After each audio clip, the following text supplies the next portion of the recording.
بنده امین فردین به همراه تیمم.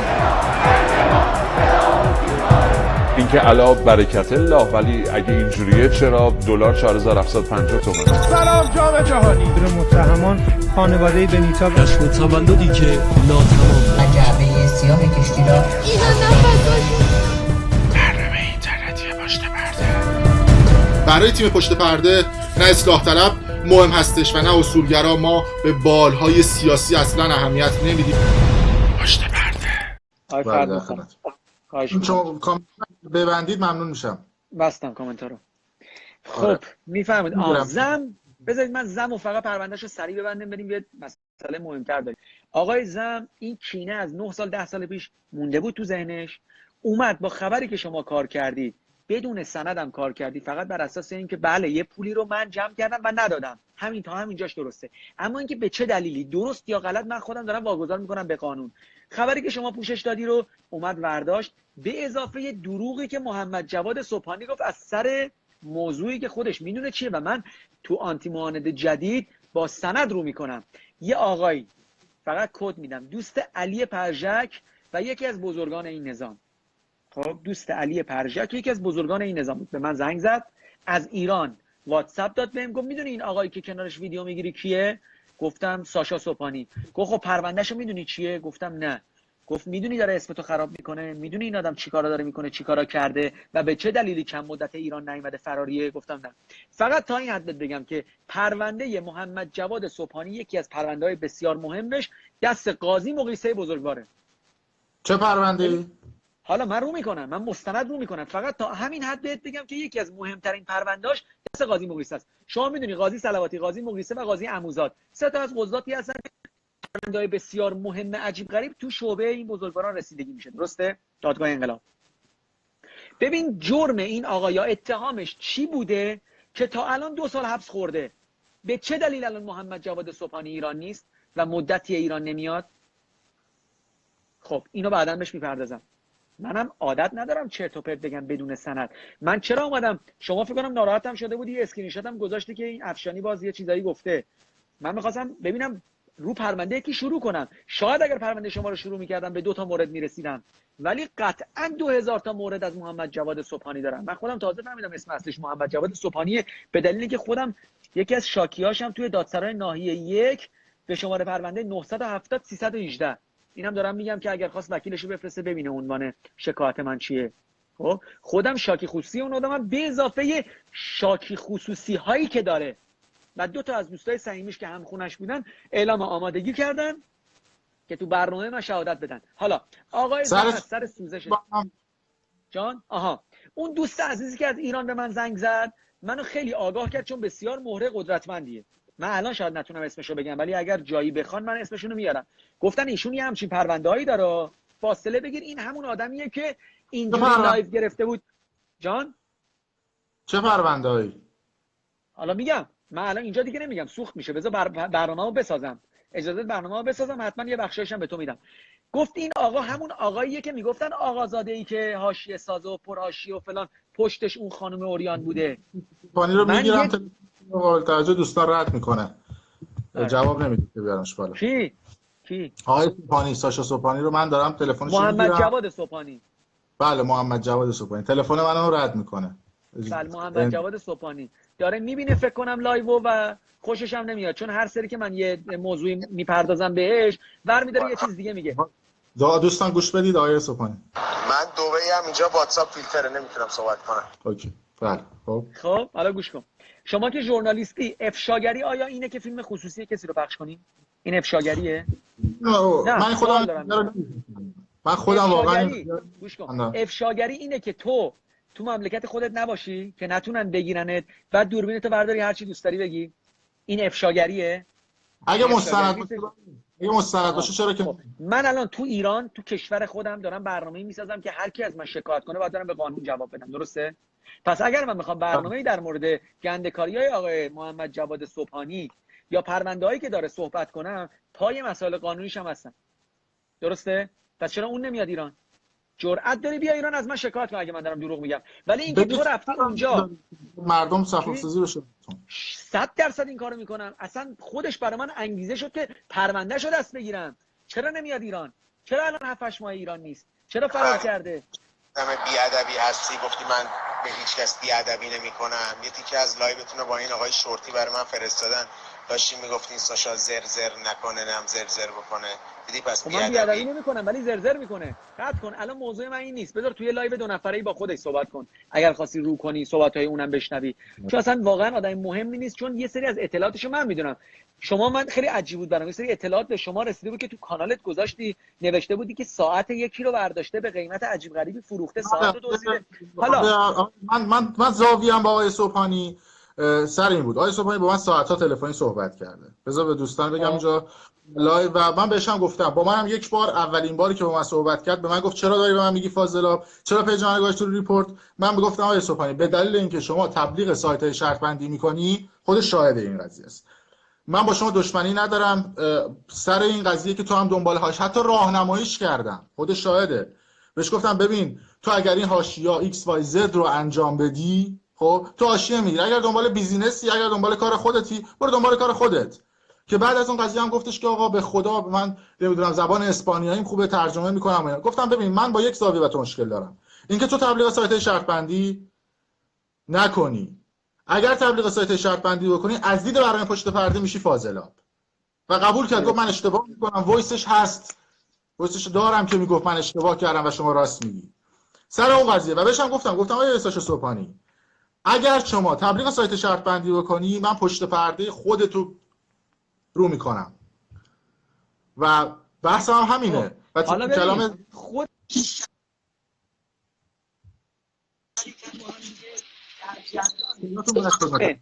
صدامو داری الان؟ من اینو وصل کردم، یکی شارژش تموم شد. خود این آقای محمد جواد صبحانی و شریکش میدونن که من در جریان تمام کاراشون تو ترکیه هستم. عجیبه برام. کی؟ علی پرجک نه علی دوست منه.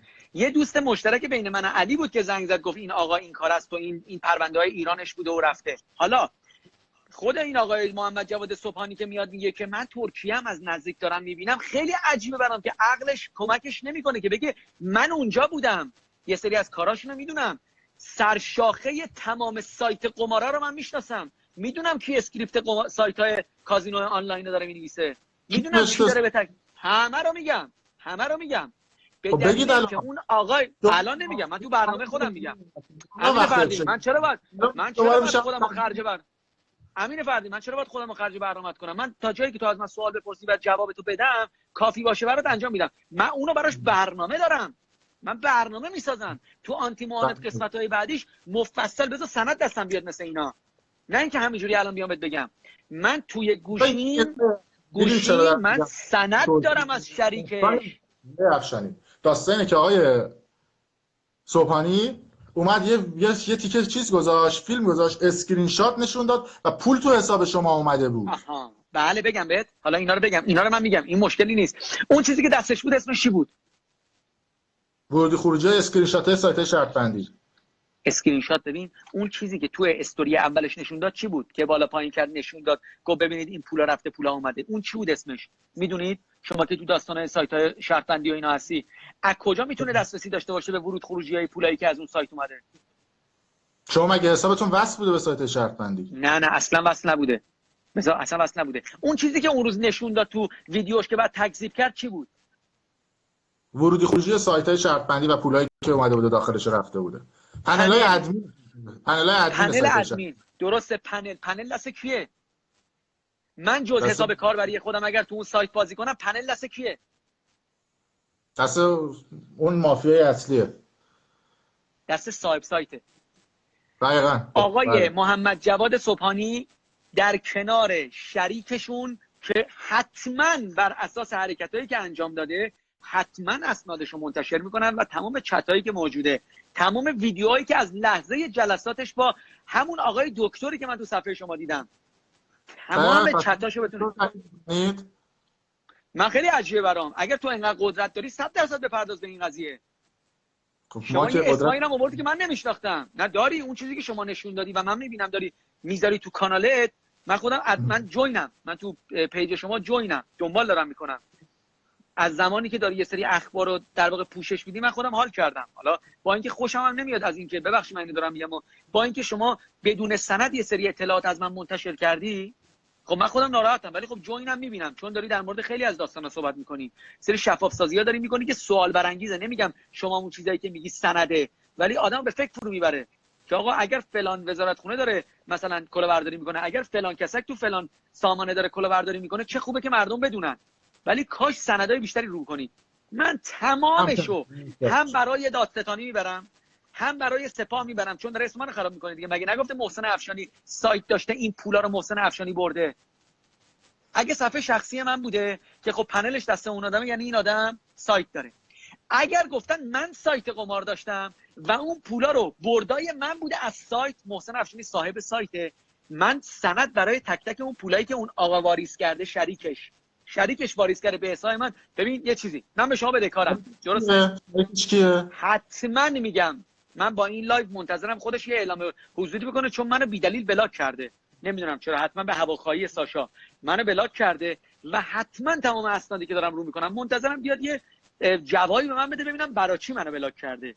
اگر توجیهی نداشته باشه با سند همه چی رو میکنم. خب من الان به شما بدهکارم آقا امین فردین. خب بله فردا میام یه مثال دارم میگم، میخوام یه سوالی ازت بپرسم. من الان به شما بدهکارم، ازت یه پولی قرض گرفتم یا یه پولی به من، مثلا من به تو بدهکارم، یه کاری برای من انجام دادی، من به تو بدهکارم. من این پولو به حسابت میریزم، یه فیش برات میفرستم، اسکرین شات میکنم، میگم فیش پول واریز شد. برای تو مهمه بدونی این پول از کدوم حساب اومده؟ یا میری بگردی بگی محسن افشانی ببخشید این پولی که به من بدهکار بودی از حساب مامانت ریختی، بابات ریختی، از حساب حسن آقا ریختی؟ راستش رو بگم تو شرایط فعلی آره، چون انقدر من شرایط فعلی آره. انقدر بابا دارم تو پول نوعی رو دارم میگم. آره. ببین الان من مسئله سازی نکن. من آره. به عمم بدهکارم، عمم میاد از من بپرسه که محسن این پول از کدوم حساب ریختی؟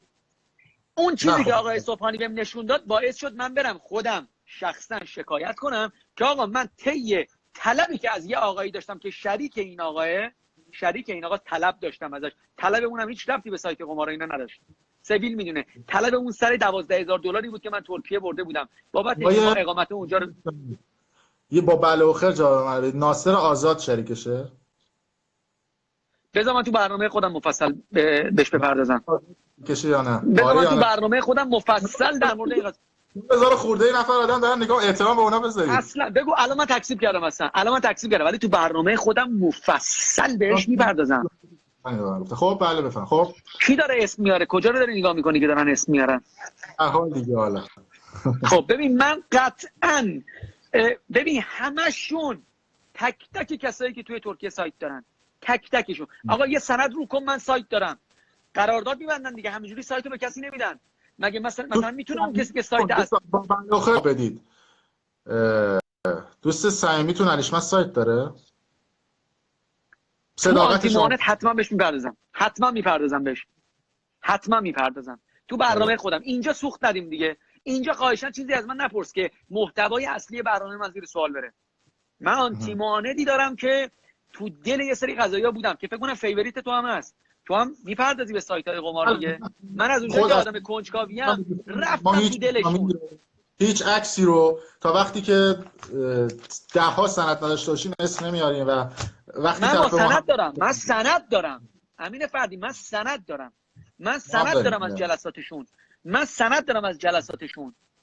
اون کسی که کلاه اصلی رو گذاشت سر سایت داره، اصلی یه سری سایت ها رو برد زیر سوال، سند دارم ازش، میدونم اصلی کیه. درست. میدونی خود شاید اون آقایی هم که الان داره میبینه اسکریپت ها رو داره تخس میاد نمیده به کسی، اسکریپت اصلی سایت رو داره و فقط سایت ها رو میاد مثلا یه شاخه میده چی بت، اون یکی بت. ببین بعد از اینکه آقای افتخاری تبلیغ پیش بینی فوتبال گذاشت، من ناخودآگاه سوق پیدا کردم و دقیقاً زمان تولد سویل جایی بودم که همه اون آدما جمع بودن. آخ رستوران آقای هزینه نبود اونجا؟ نه اونجا بعدش بود که با داوود غفاری رفیق شده بودیم و اونجا یه سری اتفاقات دیگه افتاد. اصلا داوود داستان رستورانش داشت و اینا. محض اون فاضل آقایی که دارن ما رو میبینن بگم که اینا از ماها پیش رصد بودن و توشون نفوذی داشتیم توی برنامه پشت پرده. اما قضیه امیدوارم اگر سندی داری رو کنی که مردم در مورد قضایای سایت‌های پیش‌بینی و سایت‌های قمار و اینا بدونن اگر خواستن وارد شن. تولد سویل یه نکته اینجا وجود داره. این تولد سویل بوده. سویل خانم همسرش. خب آقای ابریشمچی درسته؟ این شما از من نپرسید چیزی. از من هیچی در مورد آقای ابریشمچی نپرسید، چون من اصلا ایشون رو نمیشناختم، از قدیم اسمشون رو شنیده بودم و توسط محمد جواد صبحانی با این آقا آشنا شدم. همون شب اون شب 30,000 لیر کارت کشید یا نکشید برای به تولد؟ جان مادرم من ندیدم ولی این آقای محمد جواد صبحانی گفتش که امشب نذاشتن ما حساب کنیم ولی این که کی حساب کرد، مهمون ایشون بودیم یا نبودیم دیگه خودش باشه، اجازه بده بعداً بپردازم بهش. خب بعد از کجا من فهمیدم لیر کارت کشیده؟ من مطمئنم این اطلاعات خود ساشا بهتون داده، مطمئنم، چون یه وایس ازش تو کانالت گذاشتی، الان نمیخوای رو کنی، مطمئنم خودش داده بهت که منو خراب کنین، شب تولد سویل اونجا بوده که منو خراب کنید، ولی الان که خودش این ویدیو رو پخش کرد. خب حال من از ساشا چندین تا وایس دارم، اگر بتونم الان نشون مردم بدم، یه 6 دقیقه دارم، یه 50 دقیقه دارم از ایشون و یه دونه راجب شما ازش دارم 3 دقیقه و 50 ثانیه صحبت کرده، یه 1 دقیقه صحبت کرده، یه 5 دقیقه صحبت میذارم، حالا دوستانم ببینم.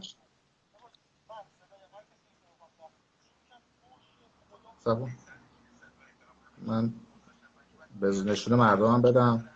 منم شستمش گوشتمش که بگید لایو من ببین. ما فقط یه خط گفتم از سایت‌های شرط‌بندیش گفتم، از همه چیز گفتم، تو لایو هم گوشتم. خب نگردار امین فردین مگر چندین بار اون تو لایوش و تو استوریاش نیومد گفت محسن افشینی سایت داره، اسم سایتش هم فلانه؟ بله. خب پس چطور الان داره تبلیغ اونو میکنه، پنلم دستشه؟ یه ماشین قرمز اونجا بود، شما ماشین قرمز رو میشناسی؟ بله میشناسم. مال کیه این ماشین قرمز؟ تو برنامه میپردازم، من میدونم مال کیه، میپردازم تو اون برنامه. کامل میپردازم، چون من اصلا دیگه نیتی ندارم نه ترکیه برم نه جایی. ترکیه هم برم قطعا جایی میرم که دست این آدما بهم نرسه. اینجوری فکر نکنن اگر من الان مثلا ترسی دارم که اگر سری بعدی رفتم ترکیه اینا بلایی سرم بیارن. هیچ ترسی ندارم، چون هر جا میرم واسه تفریحه. از مافیا منو تهدید کرده بودن به شکایت و حمله و از این صحبت‌ها، من هشدار رو بهشون داده بودم که من قانون کشورهای دیگر رو نمیدونم، ولی در راستای مسائل قمار، در راستای داستان سایت قمار و اینا، چون من خودم میخوام به این پرونده بپردازم، من هم سود هستم، ولی فقط همین پرونده. با سایر داستانهای دیگه چون سندی ندارم کاری ندارم. من تو 2 مورد ورود کردم و اطلاعات کافی دارم. یکی داستان پول جمع کردن به نیت بیماران SMA بوده که خودم ورود کردم و فهمیدم چه داستانی توش هست. یکی هم قضیه‌ای که من تو دل اینا ناخودآگاه رفتم. ببین دیگه همسر من کنارم بود میدید، یه وقته اعتراض میگفتش که اینجاها جای ما نیست، ولی از اونجایی که من آدم فضولی هم دلم میخواست بدونم خیلی جاها رفتم. اگر داره شریک آقای محمد جواد صبحانی میبینه، تویی که من باید نون و نمک خوردم تا الان حرمت نون و نمک رو نگه داشتم. لو نمیدید ناصر آزاد دیگه؟ نه بابا، حتما من با سند، چون سند دارم ازش وایس و ویدیو دارم. یه وقتایی که تماس میگرفتم یه جاهایی بود نمیتونه صحبت کنه، من اینا رو دارم، ولی نگه داشتم چون منو بلاک کرد. اصلا نمیدونم چرا، مثلا آیا از طرف من ضرری بهش رسید که بلاک کرد، ولی فکر می‌کنم فقط همین آقایی که شریکشونه به من توی واتساپ تکست داد، گفت بیایید من تو رو با این فلانی بیب یه فوشم داد، همین منظورش آقای محمد جواد صبحانی بود، بیا من با این آشتیت بدم. گفتم داداش این یه بیادبی کرده، براشته به دروغ خیلی چیزا رو پخش کرده، من الان باش آشتی کنم کی ضرر میکنه؟ من، اون که سود میکنه. میگه ما دریوری هم گفتیم، باهاش رفیقم شدیم، شکایتم نمیکنه از من، یعنی من ازش شکایتم کردم، همین دارم، دلیلی هم نداره من با اون آشتی کنم، چون به محض اینکه اون دوستمون گفتش که این آدمو باید بلاک کنی، من بلاک کردم. اولین ویدیوش هم این بود، بلاک کردی این دخترا داری یا حالا به هر حال شماره پروندهش هم 18 آقای ساشا صبحانی. بله 970 318 شعبه 1 بازپرسی ناحیه 1. بله شعبه 1 بازپرسی ناحیه 1. بله. و نکته بعدی هم این که آقای ساشا صبحانی اومد گفته شما ارتباط دارید با دستگاه امنیتی.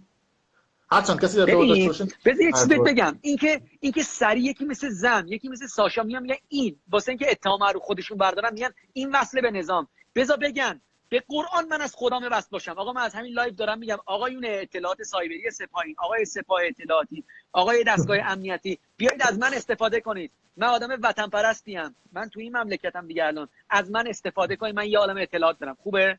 الان به قرآن نیستم. تا الان آنتی معاند رو با هزینه جیب خودم تنها کروماکی پرده کروماکی خریدم 400,000 تومان. تنها امکانی که داشتم لایو اینستاگرامم بوده که برنامه رو بدم لایو. تلگرام فیلتر شد، هیچی، همه رو از جیب خودم از مغز خودم گذاشتم. ولی از خودم اینا ورود کنن. من با دستگاه امنیتی ارتباط دارم. اصلا دستگاه امنیتی با ما ارتباط دارن. مگه میشه یکی به اسم شهروند درجه یکی یه مملکت زندگی کنه دستگاه امنیتی باشه ارتباط نباشه؟ ببینید قطعا اونا رو ما نظر دارن. من چرا اسم ناصر آزاد رو میارم؟ ما طبق اسناد مدارک صحبت می‌کنیم. یه لایوی وجود داشت آقای فاضلاب سوشو تو لایوش کنار یه ماشین ناصر آزاد با کلا نشسته بود با عینک تو ماشین. دیده اونو؟ بله خب. شما نمیدونم چرا نمیخوای اسم آقای ناصر آزاد رو بیاری؟ من تو برنامه‌ام اسم همه رو میارم. من تو برنامه‌ام اسم درشت تا ریزشون رو میارم. هیچ سندی هم علیه من ندارم. هیچی ندارم. فیلم از یعنی برای بابا اونو ول کن. آقا جان همه ببین، تو میدونی توی اون مشروب بود؟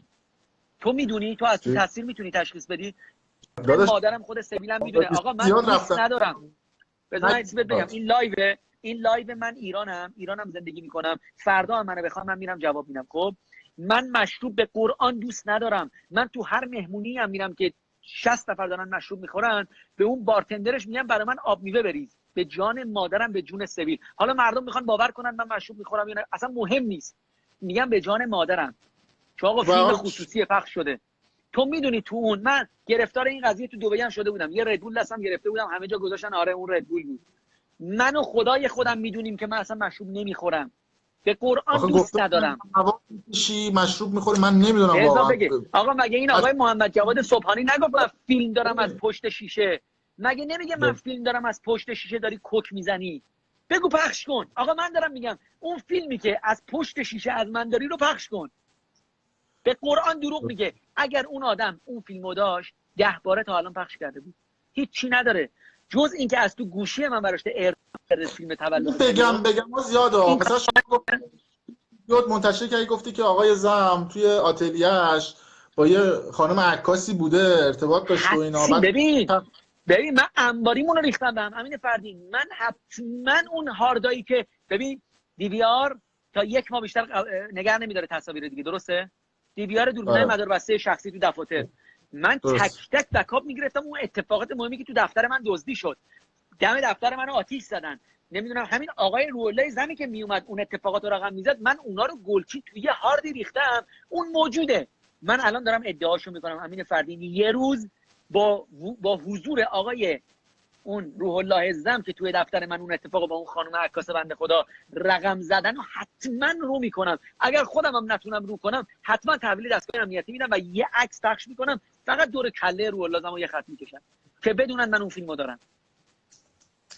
خب به نظر من حالا نمیدونم، ولی خب نمیتونم نظری بدم من تو این قضیه. اگه بخوام نظر شخصی خودم رو بدم، من یکم حالا متفاوت‌تر به این مسائل و مشکلات و معضل‌ها نگاه میکنم توی رسانه خودم. صرف این که حالا مثلا بخوام مثلا یه فیلم خصوصی از یه شخصی داشته باشم بخوام پخشش بکنم، سعی میکنم که نه من بحث فیلم خصوصیشو نمیخوام. ببین بحث این که فیلم خصوصیشو پخش کنم نیست، این که ادعای علیه السلام بودن داره این آدم. من یه خیلی باحال یه مصاحبه ازش دیدم داره میگه که الحمدلله حالا این سری که راهپیمایی روز قدس تو ماه رمضان بود، تو که پدرت حجت الاسلام محمد علی زمه 20 سال به قول خودت میرفتی تو تمام راهپیمایی میگفتی مرگ بر امریکا، تو نمیدونی آخرین جمعه ماه رمضان همیشه روز قدسه؟ که میگی الحمدلله، مثل اینکه بگن آقا امسال چهارشنبه سوری افتاده جمعه. میدونی چی میگم؟ عین این سوتی رو داده. من برنامه‌شو دارم، تو قسمت 5 دارم. حالا این سری که راهپیمایی روز قدس افتاده بود تو ماه رمضان، میگفتش که ملت میرن ساندویچ میخورن و این داستانا. حالا این امسال که روز قدس چیز بود، تو ماه رمضان بود. حرفو نگاه کن. آقای روح‌الله زمی که ادعا میکنه من به نیت مردم و به عشق مردم دارم کار میکنم، اون به عشق دلارای اونور و یوروهای اونور داره کار میکنه. تو میدونی، رو کن، تو میدونی اون آدم نشسته اونجا چه نفعی براش داره؟ مثل سگ میترسه. الان تو جیبم فقط کلات دارم. حالا باشه، حالا منم دارم ازت میپرسم تو هم جواب نمیدی، به وقتش جواب، به وقتش با سند رو کن، ولی قطعا شما بالاخره اون برید و با هم دیگه رفیقید. حالا رفیقم نباشید، شما دشمنای دوست داشتنی هم دیگه اید. من اینجام دارم یه حرفی میزنم که از خدام یکی مثل محمد جواد صبحانی بیاد تو کشورش از من شکایت کنه، بگه اعاده حیثیت، چرا محسن افشاری دست من رو کرد، چرا اصلا آبروی منو برد. بیاد، جرأت نداره بیاد و میاد. پاسپورتش 2 سال این نشون میاد. اعتبار داره. حالا نمیدونم بعد بیاد دیگه، قبل از 1400 بعد بیاد. حالا 98 1 سال و نیم دیگه اعتبار داره. نیادم میارنش، تو میدونی بالاخره میارنش داداش. اینجوری هم نیستش که یکیش 11 تا شاکی خصوصی داشته باشه همینجوری بره چرخ بزنه فکر کنه کسی باش کار نداره. میاد.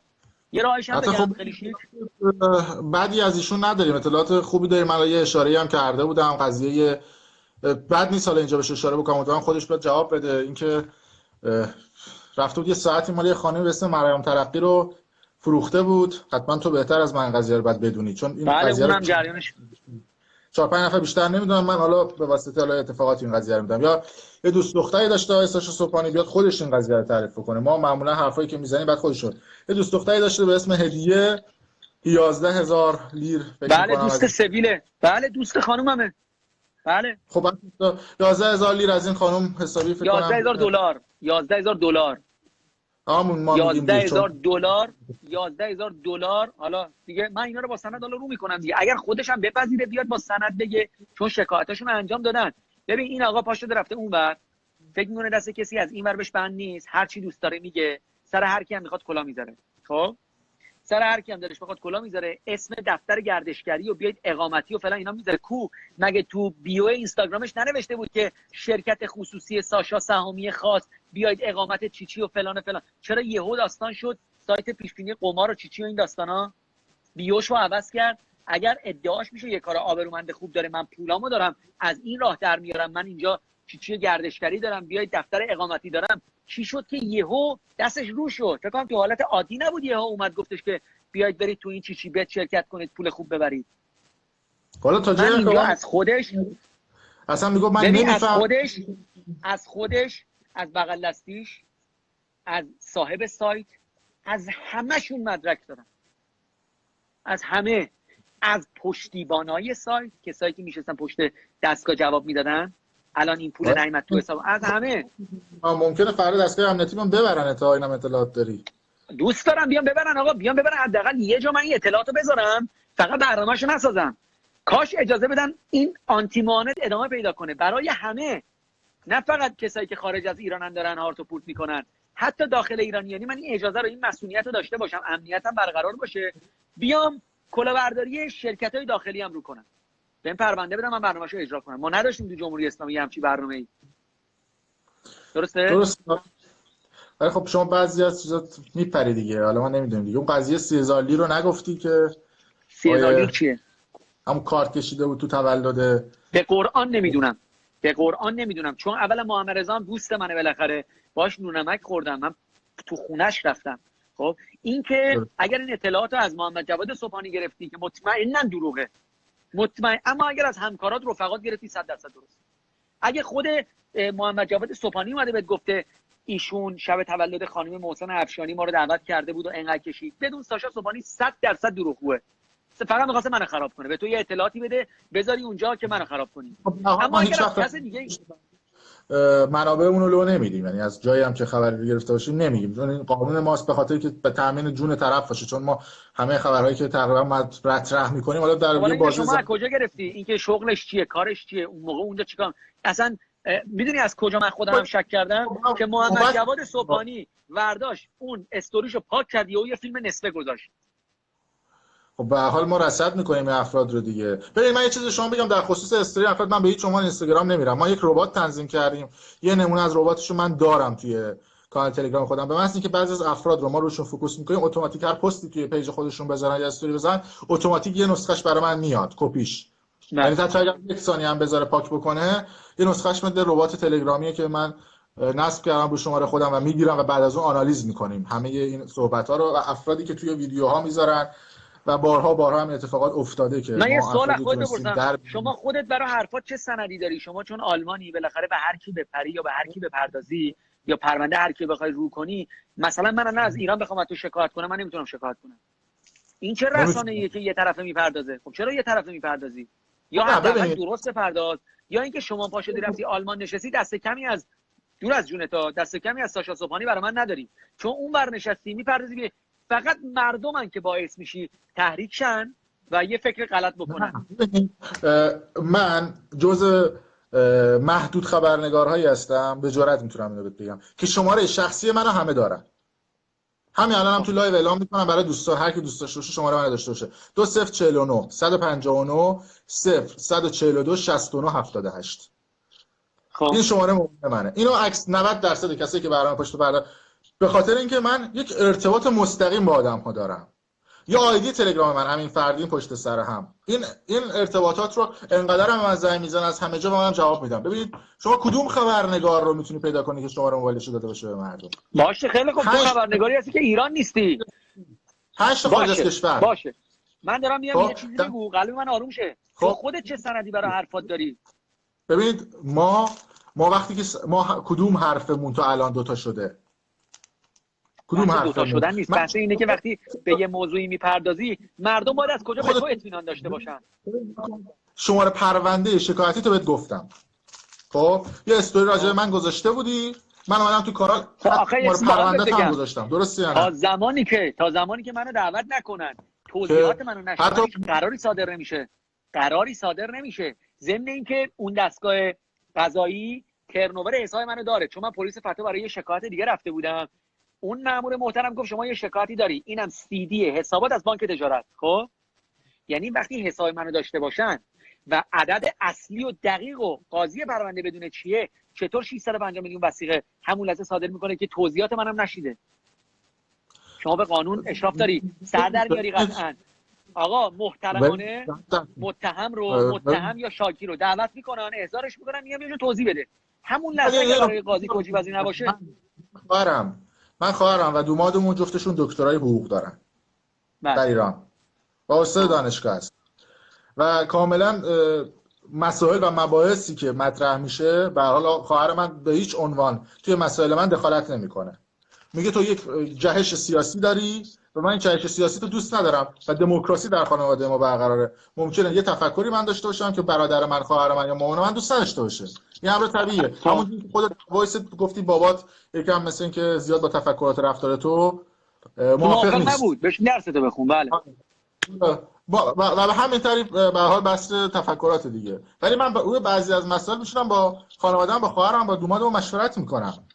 آدم‌های سرشناسی هم هستن جایی که دارن کار میکنن. ولی در خصوص این وثیقه قطعا وجود داره دیگه. من اومدم حتی کد ملیت هم بهت گفتم، الان بهت میگم دیگه. آخرش 98 کاری نداره که اصلا کد ملی در آوردن که کاری نداره. من کاری داره. آقا آدم دو تا رفیق داشته باشه یه دقیقه ته حسابت هم میده.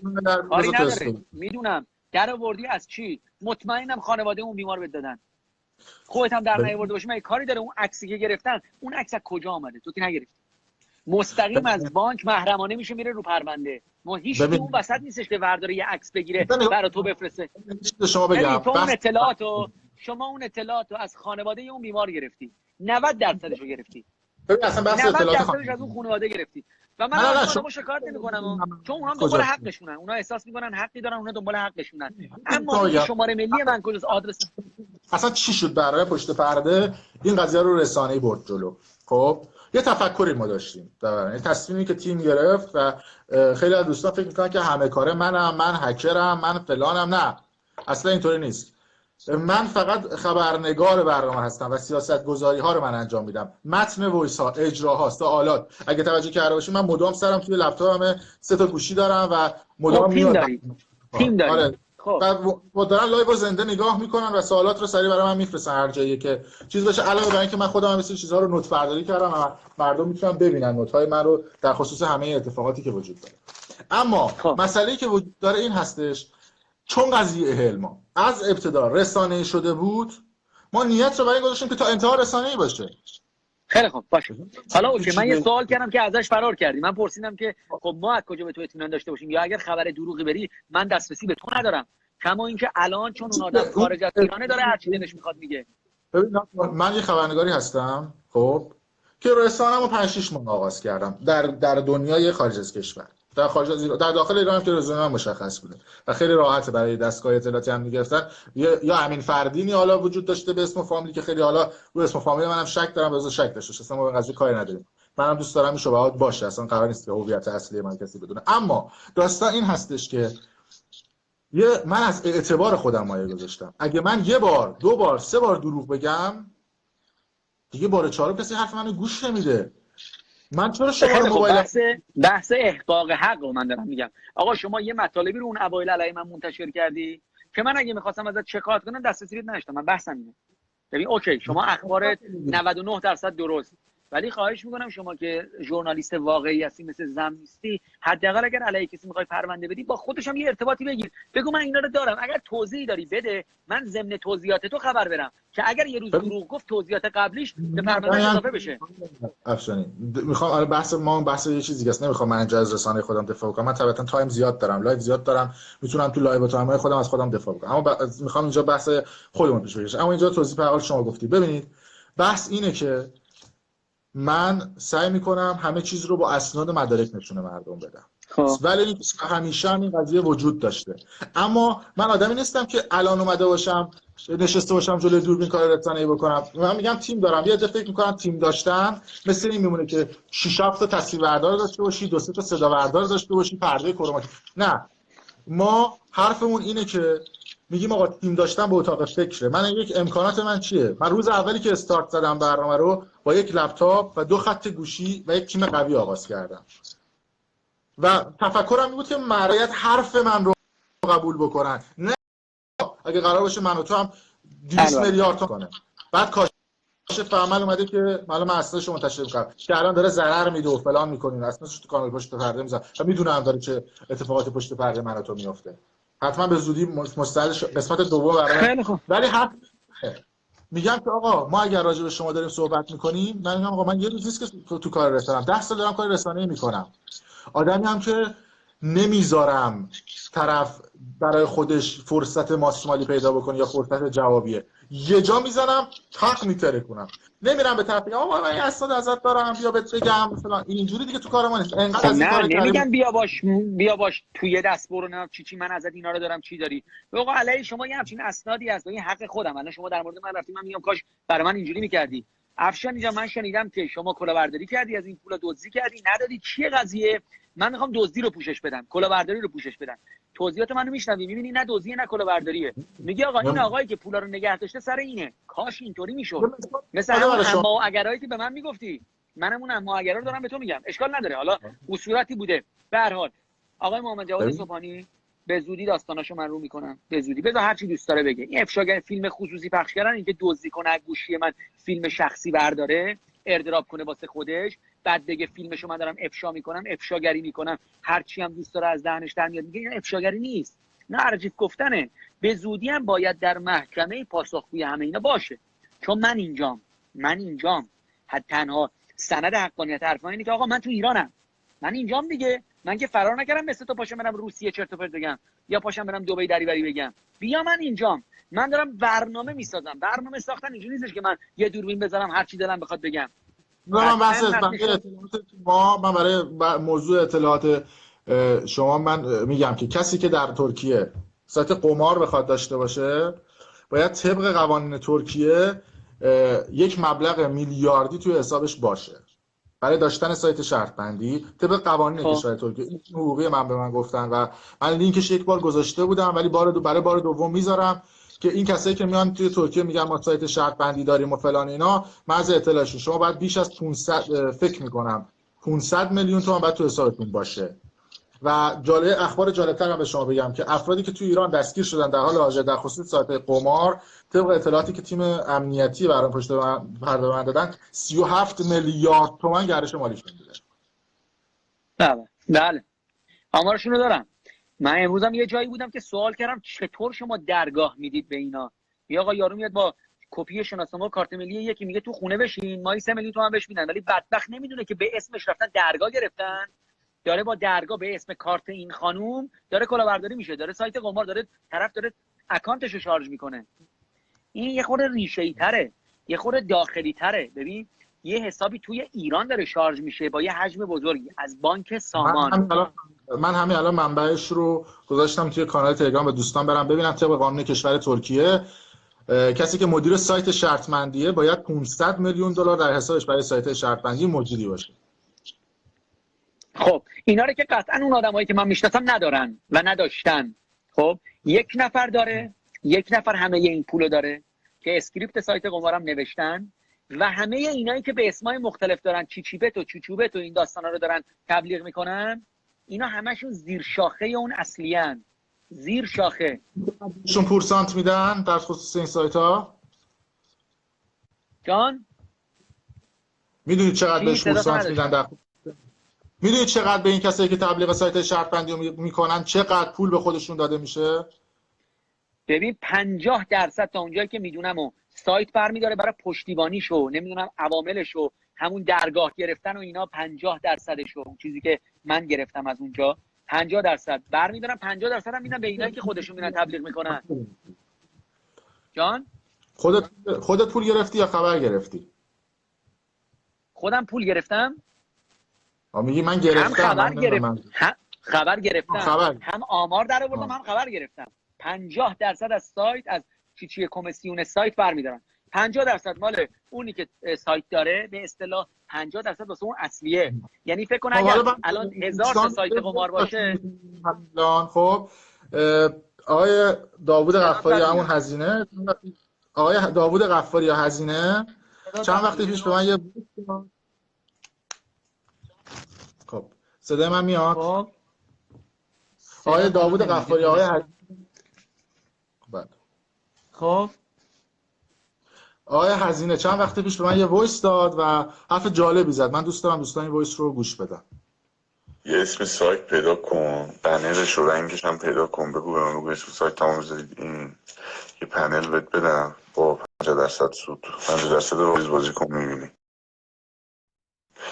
رنگ سایتت هم بگو برای چی بذارم، بزن پول در بیار، منبع درآمد داشته باش. تو اروپا زندگی تو با چی کار داری؟ با این کسخل مسخلا خودتو درگیر میکنی.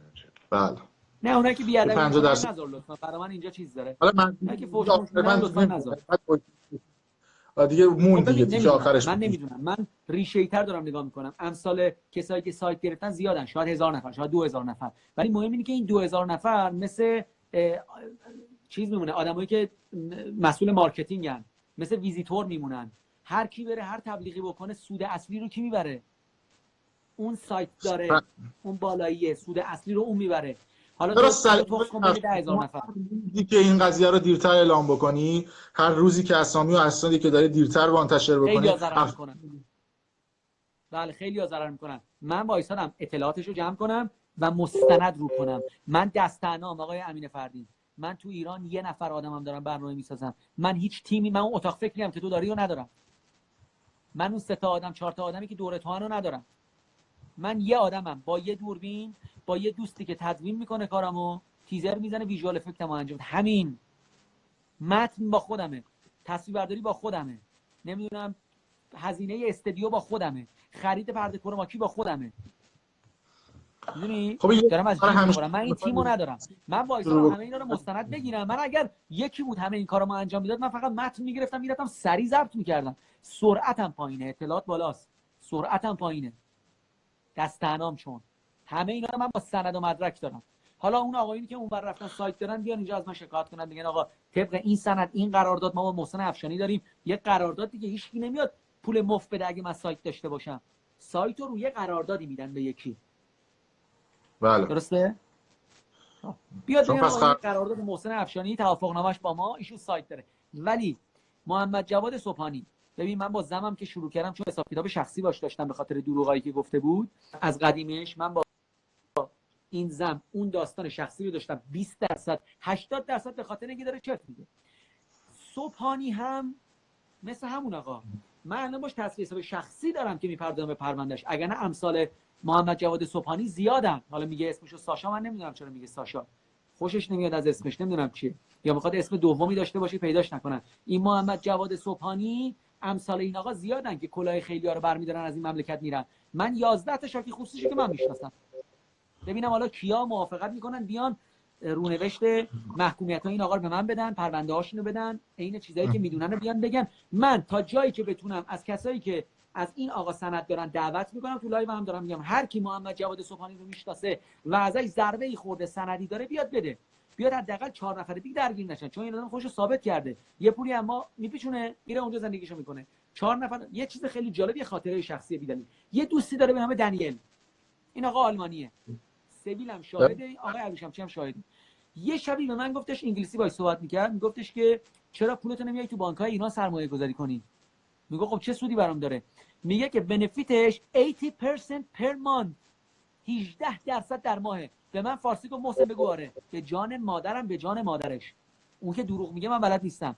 گفت محسن بگو 18% در ماه، یعنی اگر ایشون 100 میلیون تومان به پول ایران بخوابونه تو حساب ایران، ماهی 18 میلیون تومان میگیره. مخ اون آقای آلمانی رو به نام دنیلو که توی پستاشم پیدا میکنم، حتما براتون میذارم اگر آرشیو نکنه یا پاک نکنه. الان یه اسکرین شات بگید ببین چند تا پست داره، من عکس اون آقا رو پیدا میکنم، یه موقع کم نکنه، یه همین الان آنلاین نره بیرون پاک کنه، یه اسکرین شات کن. این دنیل به من میگفتش که به انگلیسی منم میفهمیدم، میگفتش که گفتم yes he's right 80% per month. منم فقط به خاطر اینکه چی 178 خب اوکی، یه موقع پاک نکنه این رفیق ما رو، من برم پیدا کنم دنیلو کاملا براتون بفرستم، بگم کیو سر کیو داشت. حالا میگم آقا یوروها تو بردا بیار تو بانک‌های ایران، 10 میلیون یورو بیار تو بانک‌های ایران، ماهی 18% سود میگیری. نشون به نشونی که جلوی رستوران نصرت بودیم با همین آقای محمد جواد صبحانی، دو تایی پیاده شدن از ماشین، منو سویل رفتیم بیمن خرید کنیم، نشونشم بهش دادم که یادش نره کی به من تو ماشین گفت بگو 18% آره 80% پر مانت. ما هم یه خبتی کردیم الکی شهادت دروغ دادیم 18% در ماه مثلا سود داره بانک‌های ایران. نداره. اون آقا رو میزد یوروهاشو بگیره مثلا بیاره تو بانک‌های ایرانی سرمایه گذاری کنه، من آقازاده‌ام دیگه پسر فلانی ام.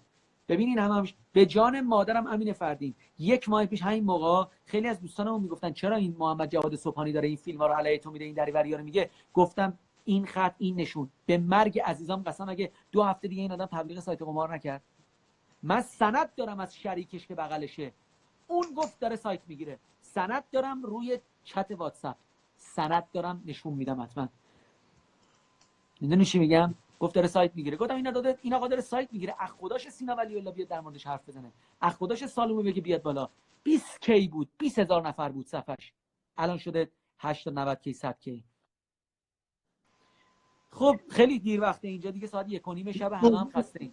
بریم دیگه. حالا فکر کنم خیلی طولانی شد. چند دقیقه حالا با اینکه باد زاویه داشتم من ناراحت بودم از دست. ببین من خیلی وقتا سویل میگفت این آقا چرا داره این حرفا رو میزنه، میگم من یه سری از پستاشو نگاه میکنم میبینم داره درست میگه، با عقل من جور در میاد، ولی در مورد ما بی‌معرفتی کردیم.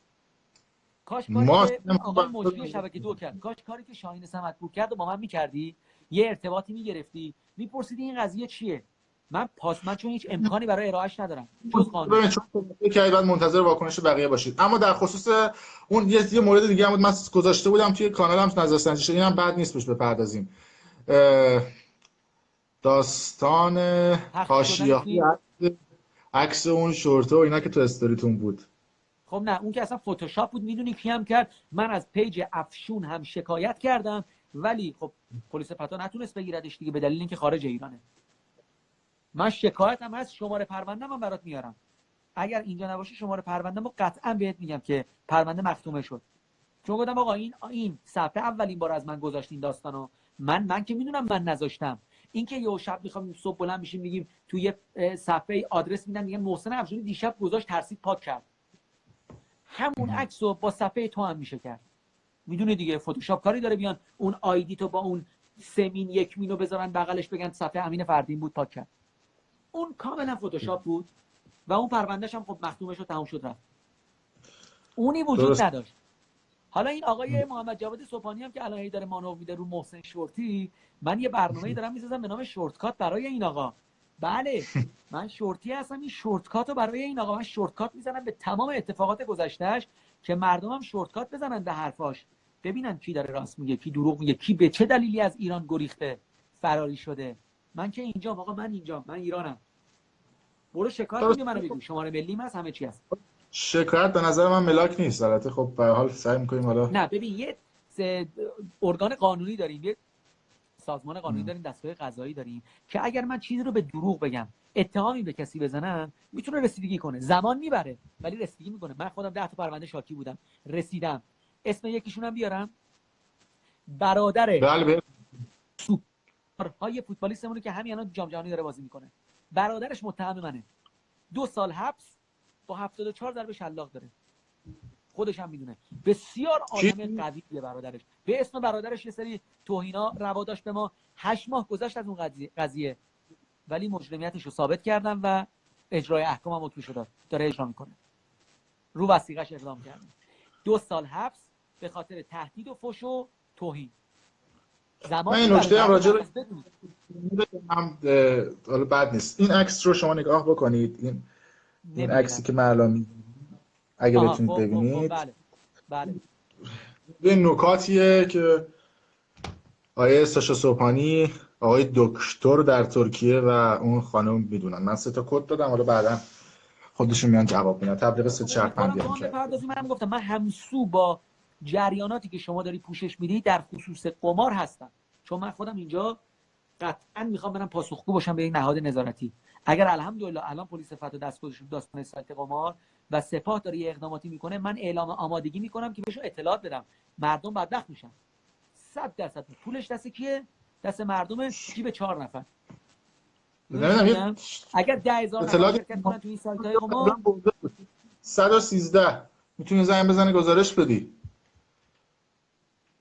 نه اینا به درد من نمیخوره. 113 الو سلام یه مورد دارم مثلا مشکوکه، نه من خودم دارم اعلام آمادگی میکنم فردا به شماره من زنگ بزنید، من بیام همه رو با سند بهتون نشون بدم. آقای سردار، آقای سپاهی، آقای امنیتی، من دارم به خاطر این مملکتم و مردمم یه اطلاعاتی در اختیار شما میذارم. چرا نمیپذیرید؟ تا الان که انگ خط گرفتن از سپاه و دستگاه امنیتی به ما خورده، تا الانش که نکردیم. الان اینکه خودم دارم اعلام آمادگی میکنم که بیام یه سری کلاهبرداری و دزدی و کارهای خلاف رو کنم، نمیپذیریم، نمیان. من فردا منتظر تماسم.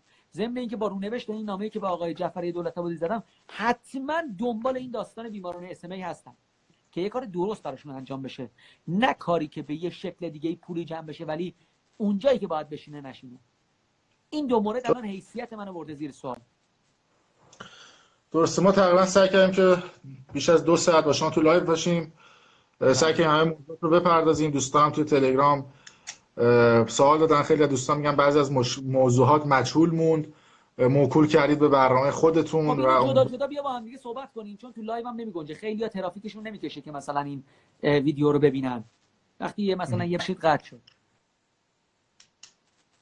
وقتی یه بخش مثلا 1000 تومان اینترنت گرفتن، نمیان یا مثلا 5 گیگاشو خرج میکنن. تصویر منو دارید شما؟ بله داریم تصویرتون. خب چون از این ور قطع شده ممکنه نتونن تو همین لایو من ببینن، اما خواهشاً با خود من نمیدونم یه جوری شماره منو که داری الحمدلله، اگر در خصوص مطلبی میخوای از من خبرکار کنی، خواهش میکنم وجدان داشته باش، از من اطلاعات بگیر. من دروغ بگم این ور پرونده من سنگین میشه. والا ما چه عرض بکنیم، ما که کلا هر چیزی گفتیم شما دایورت کردی رو برنامه خودت. حالا نمیدونم. نه بذار من برنامه‌ها بسازم، زمانی که هر قسمتش اومد بیرون، حالا با هم لایو 2 نفره بده، مشترک بده، تک تک من با لایو تو هم میگم، تو لایو مشترکمون هم میگم، ولی بذار این برنامه با شاکله درست باشه، شیک در شأن و شخصیت مخاطب.